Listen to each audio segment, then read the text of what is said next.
O nascimento da alma. As almas dos trabalhadores da luz nasceram muito antes que surgissem a Terra e a humanidade. As almas nascem por levas. Em certo sentido, as almas são eternas, sem começo e sem fim. Mas, em outro sentido, elas nascem num determinado ponto. É neste ponto que suas consciências alcançam um sentido de individualidade própria. Antes desse ponto, elas já existem, como uma possibilidade. Ainda não há consciência de eu e outro, a consciência do eu aparece quando, de algum modo, é feita uma linha de demarcação entre grupos de energias. Temos de voltar às metáforas para poder explicar isto. Pensem no oceano, por um momento, e imaginem que ele é um enorme campo de energias fluindo. Correntes que se juntam e se separam constantemente. Imaginem que uma consciência difusa permeia todo o oceano. Chamem-na de espírito do oceano, se quiserem. Depois de algum tempo, concentrações de consciência emergem em certos lugares do oceano. A consciência aqui é mais focalizada, menos difusa do que no seu entorno direto. Por todo o oceano, há uma diferenciação progressiva que leva ao desenvolvimento de formas transparentes dentro do oceano. Essas formas, que são pontos focalizados de consciência, movem-se independentemente do seu entorno. Experimentam a si mesmas como formas diferentes do oceano, espírito. O que ocorre aqui é o nascimento de um sentido rudimentar de eu, ou autoconsciência.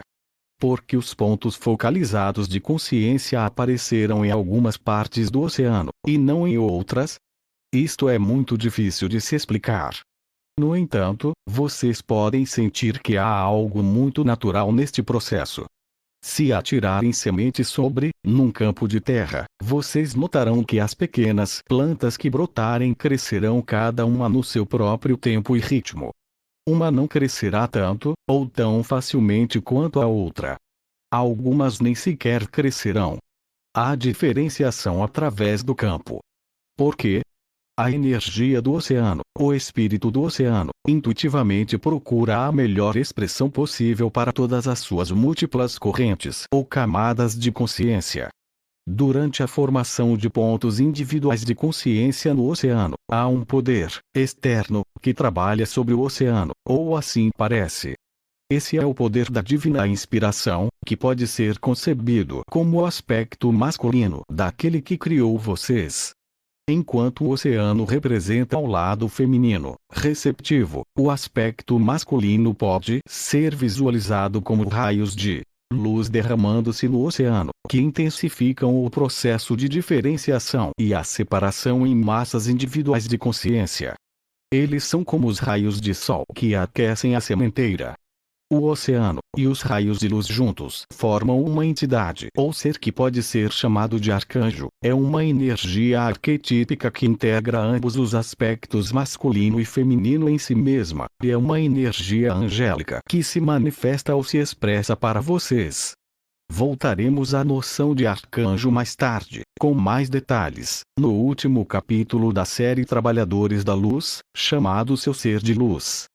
Depois que a alma nasce como uma unidade individual de consciência, lentamente abandona o estado de unidade oceânica que foi seu lar durante muito tempo. Ela se torna cada vez mais consciente de estar separada e independente. Com essa conscientização, aparece, pela primeira vez em seu ser, uma sensação de perda ou carência. Quando ela se lança no seu caminho de exploração como uma entidade individual, ela carrega consigo uma certa saudade da totalidade, um desejo de pertencer a algo maior do que ela mesma. Bem no fundo, ela conserva a lembrança de um estado de consciência onde tudo é um, onde não existe eu e outro, isto é o que ela considera o lar. Um estado de unidade extasiante, um lugar de completa segurança e fluidez. Com esta lembrança no fundo da mente, ela começa sua viagem através da realidade, através de incontáveis campos de experiência e exploração interna. A nova alma é levada pela curiosidade e tem uma grande necessidade de experiência. Esse é o elemento que não existia no estado oceânico de unidade. Agora a alma pode explorar livremente, tudo que deseja. É livre para procurar a totalidade de todas as maneiras possíveis. Dentro do universo, há incontáveis planos de realidade para serem explorados. A Terra é apenas um deles, e um que surgiu relativamente tarde, falando numa escala cósmica. Os planos da realidade, ou dimensões, sempre se originam de necessidades interiores ou desejos. Como todas as criações, são as manifestações de visões internas e ponderações. A Terra foi criada de um desejo interno de juntar elementos de diferentes realidades que colidiam uns com outros. A intenção era que a Terra fosse um crisol de fusão para uma grande gama de influências. Explicaremos isto mais abaixo. Agora é suficiente dizer que a Terra chegou relativamente tarde no estágio cósmico e que muitas almas viveram muitas vidas de exploração e desenvolvimento em outros planos de realidade, planetas, dimensões, sistemas estelares, etc., antes mesmo que a Terra nascesse. Os trabalhadores da luz são almas que viveram muitas vidas nesses outros planos, antes de encarnarem na Terra. Isso é o que os distingue das almas terrestres, como as chamaremos por questão de conveniência. As almas terrestres são aquelas que encarnarão em corpos físicos na Terra, relativamente cedo em seu desenvolvimento, como unidades individualizadas de consciência. Pode-se dizer que elas começaram seu ciclo de vidas terrestres, quando suas almas estavam em suas etapas infantis. Naquele tempo, os trabalhadores da luz eram almas adultas. Eles já haviam passado por muitas experiências, e o tipo de relacionamento que mantiveram com as almas terrestres pode ser comparado àquele entre pais e filhos. O desenvolvimento da vida e da consciência na Terra. A evolução das formas de vida, na Terra, foi estreitamente entrelaçada com o desenvolvimento interno das almas terrestres. Embora nenhuma alma esteja ligada a um planeta em particular, pode-se dizer que as almas terrestres são os nativos do seu planeta. Isso porque seu crescimento e expansão coincidem aproximadamente com a proliferação de formas de vida na Terra. Quando as unidades individuais de consciência nascem, elas são um pouco parecidas com simples células físicas, no que diz respeito à estrutura e possibilidade. Do mesmo modo que as células têm uma estrutura relativamente simples, os movimentos internos de uma consciência recém-nascida são transparentes. Ainda não se estabeleceu muita diferenciação. Há um mundo de possibilidades a seus pés, tanto física como espiritualmente. O desenvolvimento de uma forma recém-nascida de consciência para um tipo de consciência introspectiva, e capaz de observar e reagir a seu meio ambiente pode ser grosseiramente comparado ao desenvolvimento de um organismo unicelular para um organismo vivo complexo, que interage com seu meio ambiente de múltiplas maneiras. Aqui nós estamos comparando o desenvolvimento da consciência das almas com o desenvolvimento biológico da vida, não apenas como uma metáfora de fato. O desenvolvimento biológico da vida, como aconteceu na Terra, deveria ser visto como baseado numa necessidade espiritual de exploração e experiência por parte das almas terrestres. Esta necessidade ou desejo de exploração provocou o surgimento de uma rica variedade de formas de vida na Terra. Como dissemos, a criação é sempre o resultado de um movimento interno da consciência. Embora a teoria da evolução, como é atualmente aceita pela sua ciência, descreva, até certo ponto corretamente o desenvolvimento das formas de vida no seu planeta, escapa-lhe completamente o impulso interno, o motivo oculto por trás desse processo profundamente criativo. A proliferação de formas de vida na Terra deveu-se a movimentos internos no nível da alma. Como sempre, o espírito precede e cria a matéria. No início, as almas terrestres encarnaram nas formas físicas que melhor se adaptavam ao seu sentido ainda rudimentar de ser organismos unicelulares. Depois de um período em que ganharam experiência e integraram-na a sua consciência, surgiu a necessidade de meios mais complexos de expressão física. Assim, formas de vida mais complexas foram impulsionadas a existir. A consciência criou formas físicas em resposta às necessidades e desejos internos das almas terrestres, cuja consciência coletiva habitava a Terra no princípio. A formação de novas espécies e a encarnação de almas terrestres em membros individuais daquelas espécies representa um grande experimento de vida e consciência. Embora a evolução seja dirigida pela consciência, e não por acidente e incidente, ela não segue uma linha predeterminada de desenvolvimento. Isso porque a consciência é livre e imprevisível. As almas terrestres experimentaram todos os tipos de forma animal de vida. Habitaram vários tipos de corpos físicos no reino animal, mas nem todas experimentaram a mesma linha de desenvolvimento. O caminho de desenvolvimento da alma é muito mais fantástico e aventuroso do que você supõe. Não há leis acima ou fora de vocês. Vocês são a lei para vocês. Então, se por exemplo, vocês decidem experimentar a vida do ponto de vista de um macaco, vocês podem, em algum momento, encontrar-se vivendo num corpo de macaco, desde o nascimento ou como um visitante temporário. A alma, especialmente a alma jovem, implora por experiência e por expressão. Essa ânsia por explorar é responsável pela diversidade de formas de vida que floresceram na Terra. Dentro desse grande experimento de vida, o surgimento da forma de vida humana marcou o início de uma etapa importante no desenvolvimento da consciência da alma na Terra. Antes de explicar isso detalhadamente, discutiremos os estágios do desenvolvimento interior da alma. Evolução da consciência. Etapa infantil, maturidade e velhice. Se observarmos o desenvolvimento da consciência da alma, depois que ela nasce como uma unidade individual, veremos que ela passa aproximadamente por 3 estágios internos. Estes estágios existem independente do plano particular de realidade, planeta, dimensão, sistema estelar, que a consciência escolhe para habitar, ou experienciar. 1. O estágio da inocência, paraíso. 2. O estágio do ego, pecado. 3. O estágio da segunda inocência, iluminação. Estes estágios poderiam ser comparados metaforicamente com infância, maturidade e velhice. Depois que as almas nascem como unidades individuais, de consciência, elas deixam o estado oceânico de unidade, do qual elas se lembram como ditoso, e completamente seguro. Então, elas partem para explorar a realidade de uma maneira completamente nova.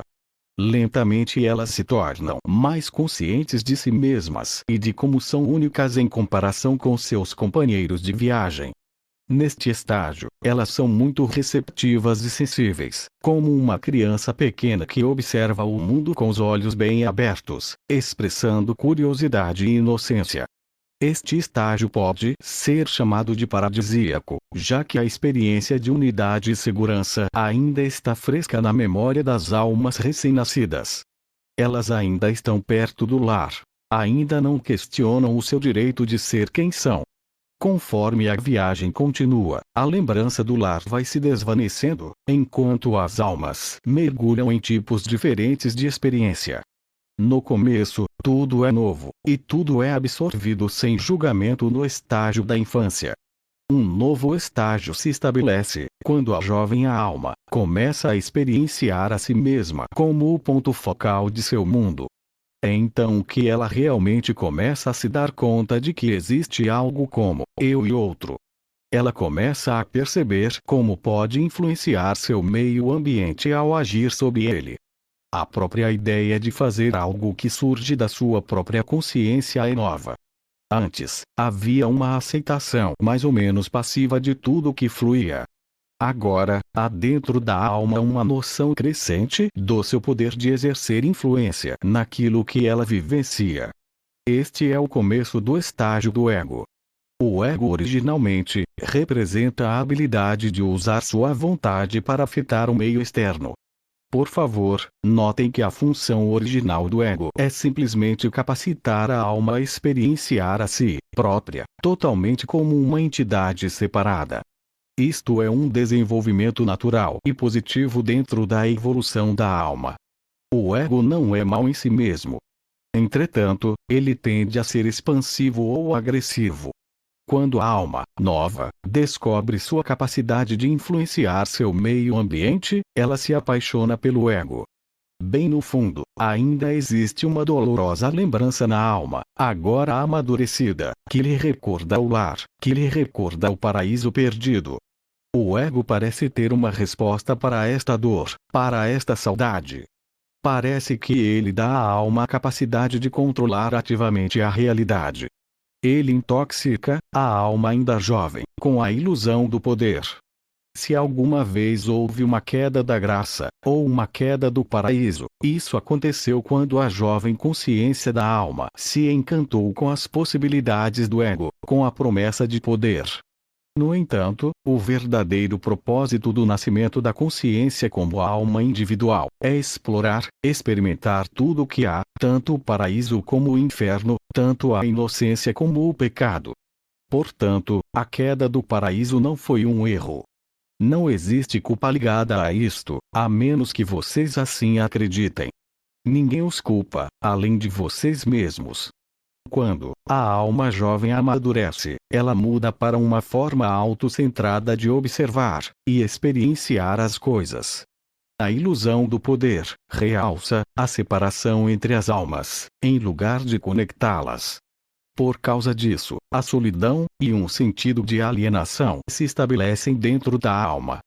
Embora não seja realmente consciente disso, a alma torna-se uma lutadora, uma batalhadora pelo poder.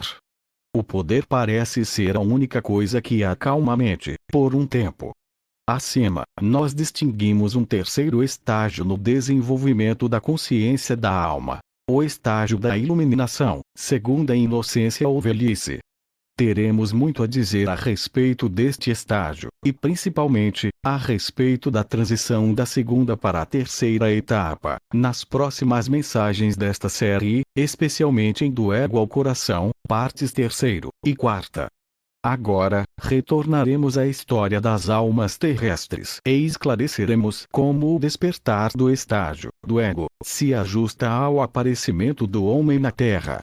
A entrada das almas terrestres no estágio do ego. A aparição do homem na Terra. A etapa na qual as almas terrestres exploraram a vida vegetal e animal coincidiu com o estágio da inocência ou paraíso, no nível interno. A vida floresceu na Terra, sob a orientação e proteção de seres espirituais dos reinos angélico e dévico. Os devas trabalham no nível etérico, ou seja, mais próximo a um mundo físico do que os anjos. Os corpos etéricos das plantas e animais foram incondicionalmente receptivos às atenciosas e alimentadoras energias maternais dos reinos angélico e dévico. Eles não tinham a menor intenção de se libertar ou ir embora em busca do seu próprio modo de fazer as coisas. Ainda existia um grande sentido de unidade e harmonia entre todos os seres viventes. Entretanto, o surgimento do homem macaco marcou um ponto de transformação no desenvolvimento da consciência. Essencialmente, ao caminhar ereto, e através do desenvolvimento do cérebro, a consciência que residia no homem macaco obteve um maior domínio sobre o seu meio ambiente. A consciência, ao estar encarnada no antropóide, começou a experimentar como era ter mais controle sobre seu entorno direto. Começou a descobrir seu próprio poder, sua própria habilidade de influenciar seu meio ambiente. Começou a explorar o livre-arbítrio. Este desenvolvimento não foi acidental.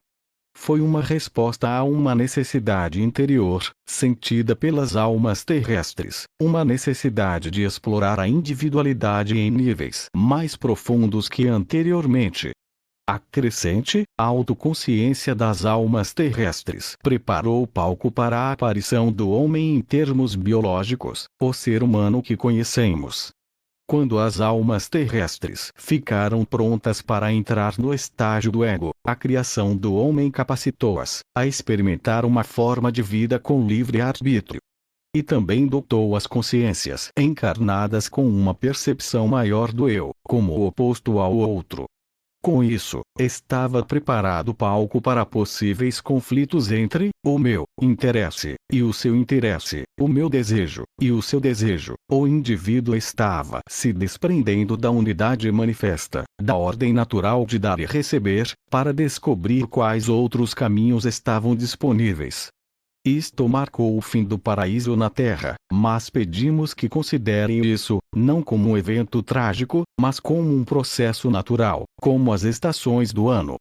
Foi uma mudança natural no rumo dos acontecimentos, que finalmente lhes permitiu, nestes dias de era, equilibrar a divindade e a individualidade dentro de seu ser. Quando a consciência da alma terrestre entrou no estágio do ego, e começou a explorar ser humano, as influências dévica e angélica lentamente se retiraram para segundo plano. É próprio da natureza dessas forças, respeitar o livre-arbítrio de todas as energias que elas encontram. Elas nunca exercem sua influência, se não são convidadas a fazê-lo. Então, a consciência baseada no ego obteve um livre reinado e as almas terrestres passaram a conhecer todos os golpes e inconvenientes do poder. Isso também afetou o reino vegetal e animal. Pode-se dizer que a emergente energia de luta foi parcialmente absorvida por esses reinos não humanos, o que criou um certo distúrbio dentro deles. Isso ainda está presente hoje em dia. Quando as almas terrestres suplicaram por novas experiências, isto também as fez receptivas a novas influências externas. Aqui, queremos chamar a atenção especialmente para tipos de influência extraterrestre, galáctica, que afetaram enormemente as almas terrestres, as quais estavam amadurecendo, mas eram ainda jovens. Foi neste ponto de nossa história, que as almas que chamamos de trabalhadores da luz, entraram em cena. Influências galácticas sobre o homem e a Terra. Por influências galácticas ou extraterrestres, queremos dizer influências de energias coletivas associadas a certos sistemas estelares, estrelas ou planetas. No universo, existem muitos níveis ou dimensões de existência. Um planeta ou estrela pode existir em várias dimensões, que variam de dimensões materiais até as mais etéreas. Em geral, as comunidades galácticas que influenciaram as almas terrestres existiram em uma realidade menos densa ou material do que aquela na qual vocês existem na Terra. Os reinos galácticos eram habitados por almas amadurecidas, que nasceram muito antes que as almas terrestres, e que estavam no começo do seu estágio do ego. Quando a Terra tornou-se habitada por toda forma de vida, e finalmente pelo homem, os reinos extraterrestres observaram este desenvolvimento com grande interesse. A diversidade e a abundância de formas de vida chamaram sua atenção. Sentiram que algo especial estava acontecendo aqui. Havia muito tempo que estavam ocorrendo muitas lutas e batalhas entre as diferentes comunidades galácticas. Num certo sentido, isso era um fenômeno natural, já que a consciência das almas envolvia a necessidade de batalha para descobrir tudo a respeito do centramento no eu e do poder. Elas estavam explorando os trabalhos do ego, e à medida que progrediam, tornavam-se versadas na manipulação da consciência. Elas se tornaram peritas em subordinar outras almas ou comunidades de almas às suas regras, por meio de ferramentas psíquicas sutis, e não tão sutis. O interesse que as comunidades galácticas tinham na Terra era principalmente egocêntrico. Viram aí uma oportunidade para exercer sua influência de formas novas e poderosas. Pode-se dizer que, naquele momento, as batalhas intergalácticas tinham alcançado um ponto morto. Quando se luta, um contra o outro, várias e várias vezes, após certo tempo acaba-se alcançando um equilíbrio, uma divisão de zonas de poder, por assim dizer. Um conhece o outro tão bem que ambos sabem quando há espaço para agir, e quando não há. Foi assim que a situação chegou no impasse e os inimigos galácticos passaram a ter esperanças de novas oportunidades na Terra. Pensavam que a Terra poderia lhes proporcionar o cenário para renovar a batalha e superar o impasse. O modo como as comunidades galácticas procuraram exercer sua influência sobre a Terra foi por através da manipulação da consciência das almas terrestres. As almas terrestres ficaram particularmente receptivas à sua influência quando entraram na etapa do ego. Antes disso, elas eram imunes a qualquer força externa, motivada pelo poder, porque elas próprias não tinham nenhuma inclinação a exercer o poder. Vocês são imunes à agressão e ao poder, quando dentro de vocês não existe nada a que estas energias possam agarrar-se. Portanto, as energias galácticas não puderam acessar a consciência das almas terrestres, antes que estas almas decidissem elas mesmas explorar a energia do poder. A transição para o estágio do ego tornou as almas terrestres vulneráveis, porque além da sua intenção de explorar a consciência do ego, elas ainda eram muito inocentes e ingênuas. Portanto, não foi difícil para os poderes galácticos impor suas energias à consciência das almas terrestres. O modo como eles agiram foi através da manipulação da consciência, ou controle mental. Suas tecnologias eram muito sofisticadas.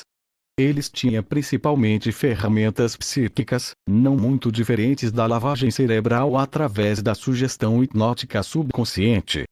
Trabalhavam nos níveis psíquico e astral, mas influenciavam o homem até o nível material físico do corpo.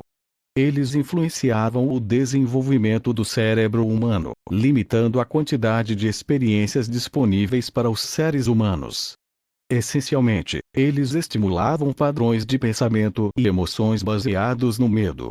O medo já estava presente na consciência das almas terrestres como resultado da dor e saudade que toda a alma jovem traz dentro de si. Os poderes galácticos tomaram este medo existente como seu ponto de partida para ampliar enormemente a energia de medo e subserviência nas mentes e emoções das almas terrestres. Isto lhes permitiu controlar a consciência humana. Em seguida, os guerreiros galácticos tentaram lutar contra seus antigos inimigos galácticos, por meio do ser humano.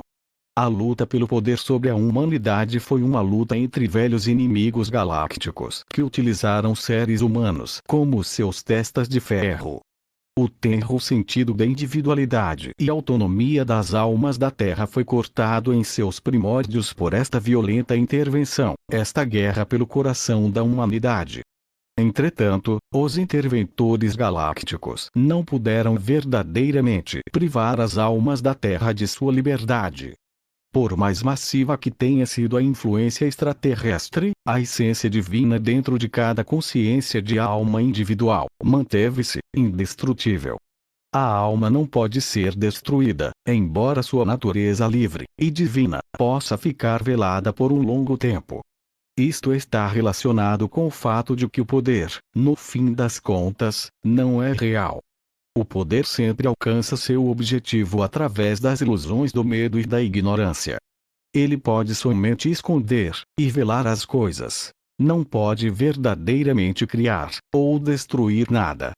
Além do mais, este verdadeiro ataque às almas terrestres não trouxe apenas escuridão à Terra. Sem a menor intenção, ele iniciou uma profunda mudança na consciência dos guerreiros galácticos, uma virada em direção ao próximo estágio de consciência, iluminação, ou segunda inocência. Raízes galácticas das almas trabalhadoras da luz. Como a noção de almas trabalhadoras da luz se relaciona com esta história? As almas trabalhadoras da luz, como vocês as chamam, são almas que estão profundamente conectadas com o sistema estelar das Pleiades. As Pleiades são um grupo de estrelas, das quais 7 podem ser vistas da Terra a olho nu. Antes de encarnarem na Terra em corpos humanos, as almas trabalhadoras da luz habitaram este sistema de estrelas por um longo tempo. Em relação ao desenvolvimento da consciência em 3 etapas, elas passaram uma grande parte da sua maturidade ali. Foi nesse estágio que elas exploraram a consciência baseada no ego e todas as questões de poder relacionadas a ela. Este foi o estágio em que elas exploraram a escuridão e no qual abusaram muito do seu poder. Os Pleiadianos, naquele tempo, foram co-criadores do ser humano, do modo como ele se desenvolveu da mesma forma que outras forças galácticas. Os Pleiadianos tinham a intenção de usar o homem como um marionete para dominar outras partes do universo. Implantaram um tipo de radar energético no ser humano, que os proveria da informação a respeito de seus inimigos. É difícil explicar as técnicas que os poderes galácticos usavam em suas batalhas, porque não existe nada no seu mundo que se compare a elas, pelo menos não ao ponto em que elas foram aperfeiçoadas. Essencialmente, a tecnologia de guerra galáctica baseava-se numa ciência de energia não materialista. Eles conheciam o poder da psique e sabiam que a consciência cria a realidade física. A metafísica deles era mais adequada do que a visão materialista adotada por seus cientistas de hoje.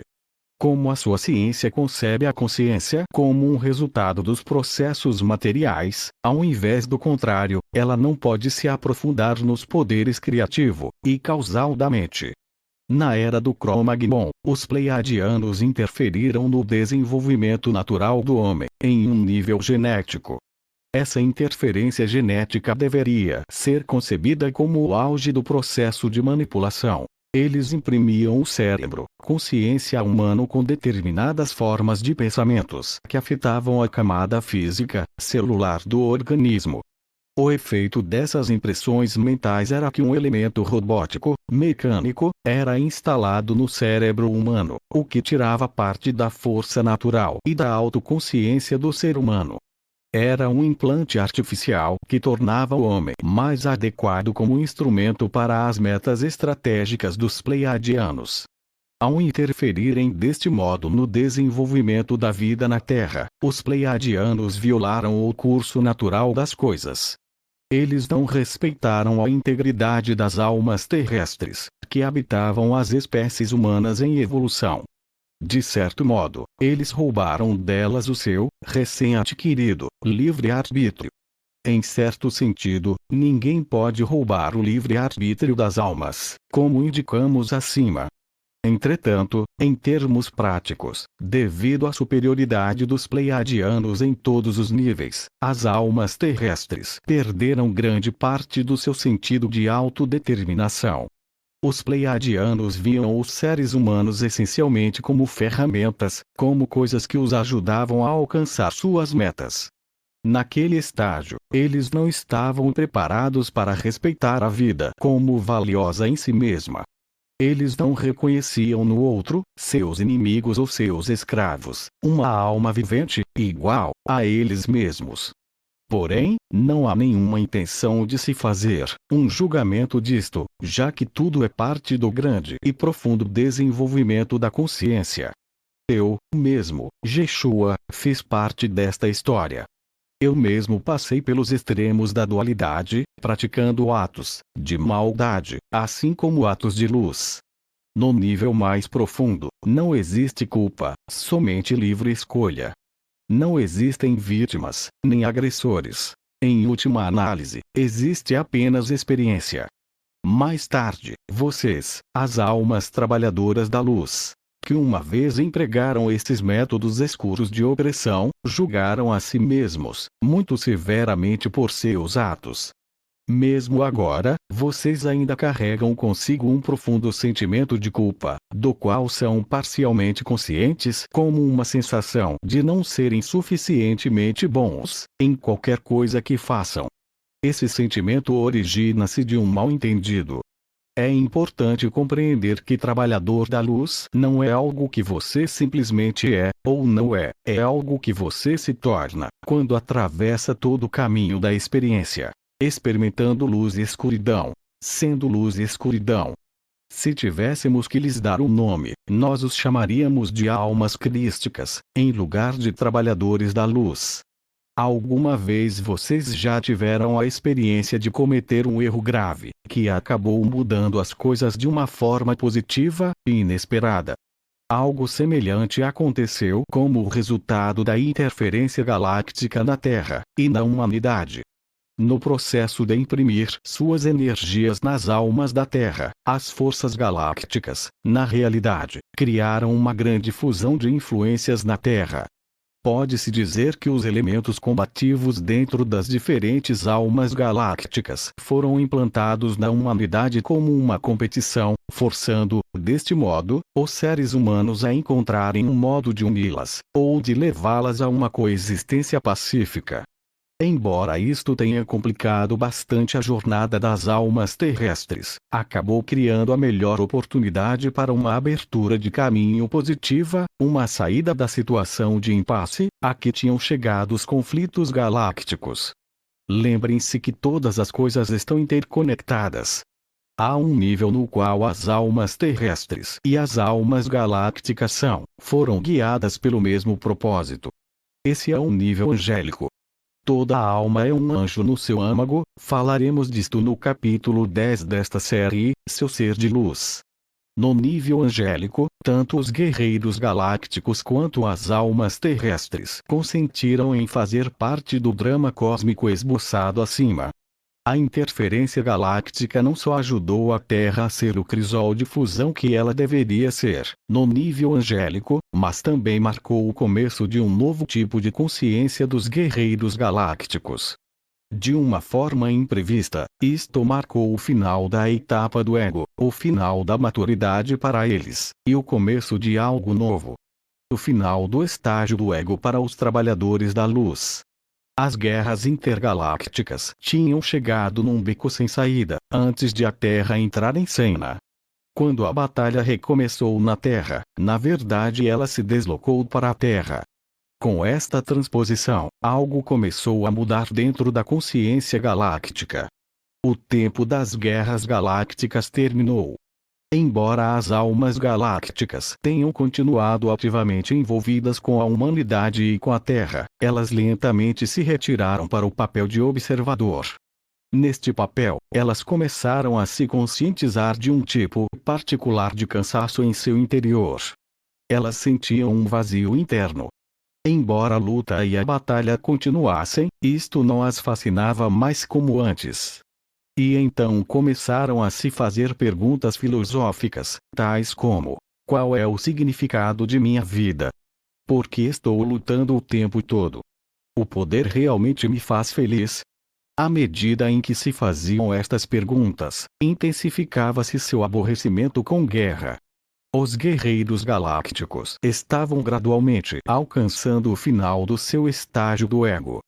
Inconscientemente, eles haviam transferido a energia do ego e a luta pelo poder para a Terra, um lugar que estava energeticamente aberto para essa energia. As almas humanas estavam, naquele momento, começando a explorar o estágio de consciência baseado no ego. Na consciência dos guerreiros galácticos criou-se um certo espaço. O espaço para a dúvida, o espaço para a reflexão.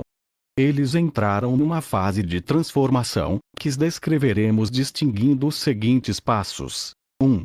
Estar insatisfeito com o que a consciência baseada no ego tem para lhe oferecer, desejar algo mais. O começo do final. 2. Começar a se conscientizar da sua dependência à consciência baseada no ego, reconhecendo e liberando as emoções e pensamentos que a acompanham. A metade do final. 3. Permitir que as velhas energias baseadas no ego morram dentro de você, jogando fora o casulo, sendo o seu novo ser. O final do final. 4. O despertar de uma consciência baseada no coração, dentro de você, motivada por amor e liberdade. Ajudar outros a fazerem a transição. Estes 4 passos marcam a transição da consciência baseada no ego para a consciência baseada no coração.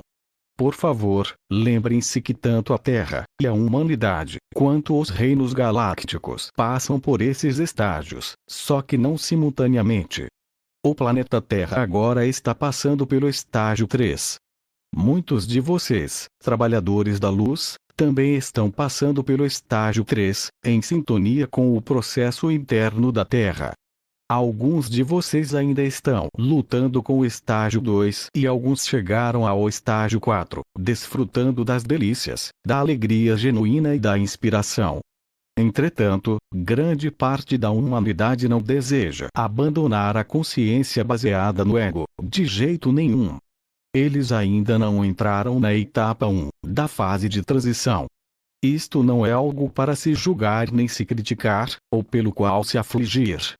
Tentem ver isto como um processo natural, como o crescimento de uma planta. Vocês não julgam uma flor por ser um botão, em vez de estar completamente florescida. Tentem ver isto sob esta ótica. Fazer julgamentos morais sobre os efeitos destrutivos da consciência baseada no ego, em seu mundo fundamenta-se na falta de percepção das dinâmicas espirituais. Além disso, debilita a sua própria força, já que a irritação e a frustração que vocês sentem às vezes ao ouvirem as notícias ou lerem seus jornais não podem ser transformadas em algo construtivo. Isso apenas os esgota e baixa seu nível de vibração. Tentem ver as coisas de um ponto de vista mais distante, com uma atitude de confiança.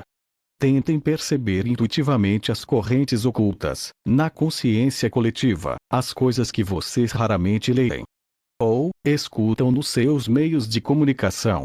Não tem sentido tentar modificar as almas que ainda estão presas à realidade da consciência baseada no ego.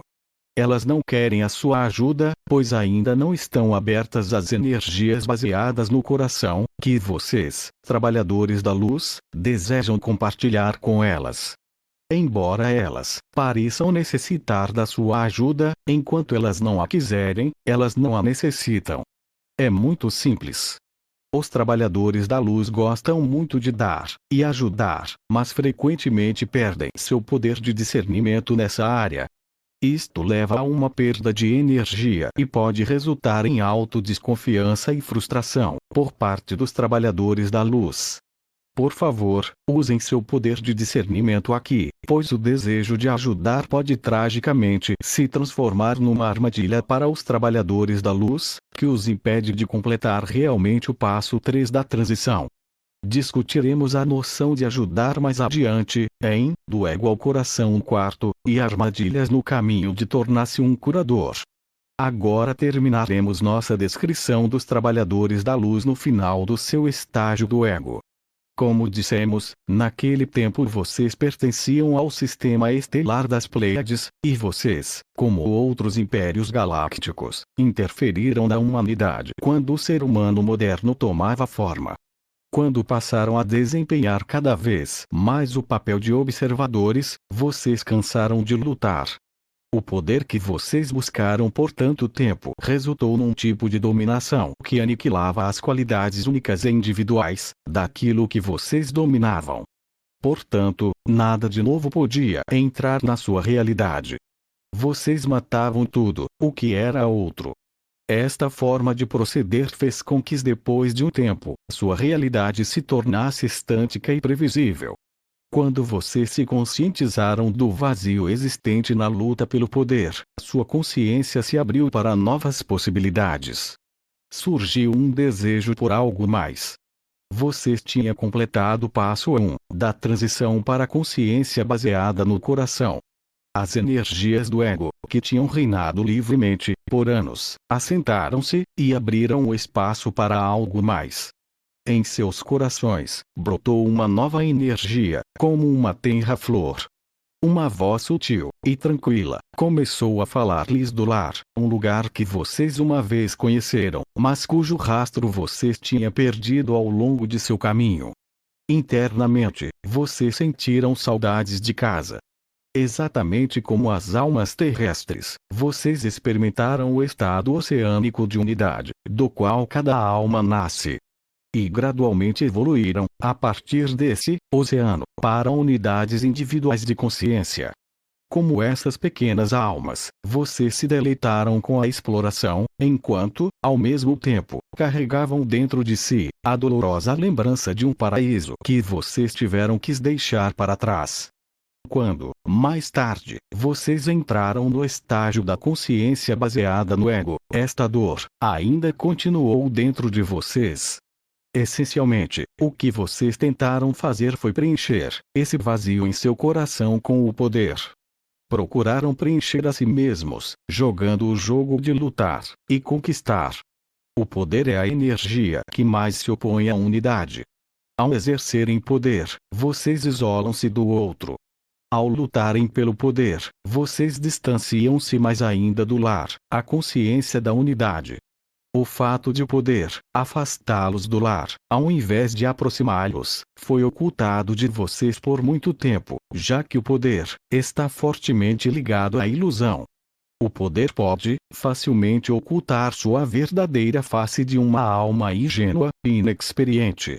O poder cria a ilusão de abundância, de realização, de reconhecimento e até mesmo de amor. O estágio do ego é uma exploração sem restrições da área do poder, isto é, de ganhar, perder, lutar, dominar, manipular, de ser o agressor e ser a vítima.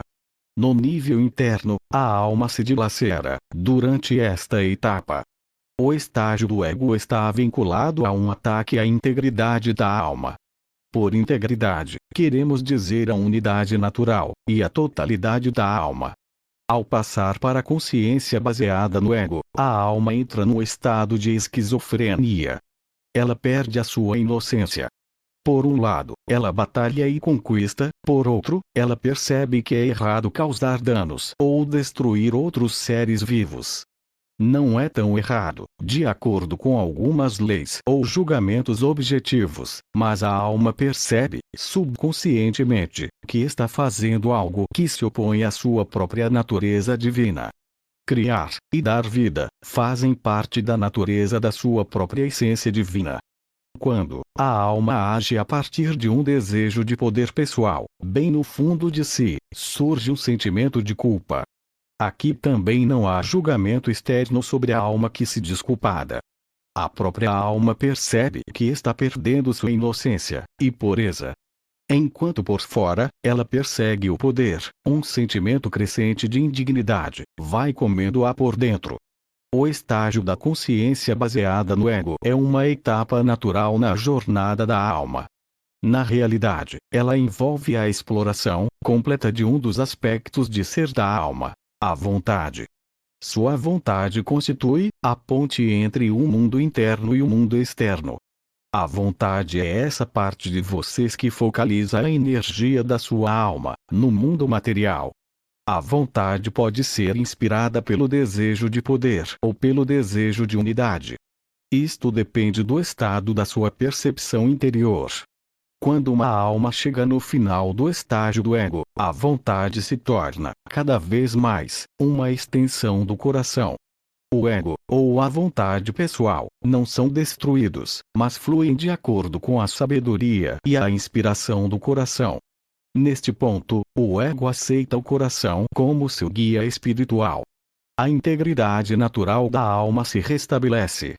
Quando vocês, as almas trabalhadoras da luz das Pleiades, chegaram no passo 2, da transição da consciência baseada no ego, para a consciência baseada no coração, sentiram o desejo sincero de corrigir o que tinham feito de mal na Terra. Compreenderam que tinham maltratado os seres humanos viventes sobre a Terra e que tinham dificultado a livre expressão e desenvolvimento das almas terrenas. Vocês perceberam que tinham violado a própria vida, ao tentarem manipulá-la e controlá-la de acordo com as suas necessidades. Quiseram, então, libertar o homem dos grilhões do medo e da limitação, que haviam trazido muita escuridão às suas vidas, e sentiram que a melhor forma de poderem realizar isto, seria encarnando, vocês mesmos, em corpos humanos. Assim, vocês encarnarão em corpos humanos, cuja composição genética foi parcialmente criada por vocês mesmos, com o objetivo de transformar suas criações a partir de dentro. As almas que foram à Terra com esta missão tinham a intenção de difundir a luz dentro de suas próprias criações, manipuladas. Por isso elas são chamadas de trabalhadores da luz. Vocês tomaram a decisão de fazer isto, e de se enredarem, numa série de vidas terrestres, a partir de um novo sentido de responsabilidade e também pelo sincero impulso de tomar esta carga kármica sobre si mesmos, e desse modo, serem capazes de liberar completamente o passado.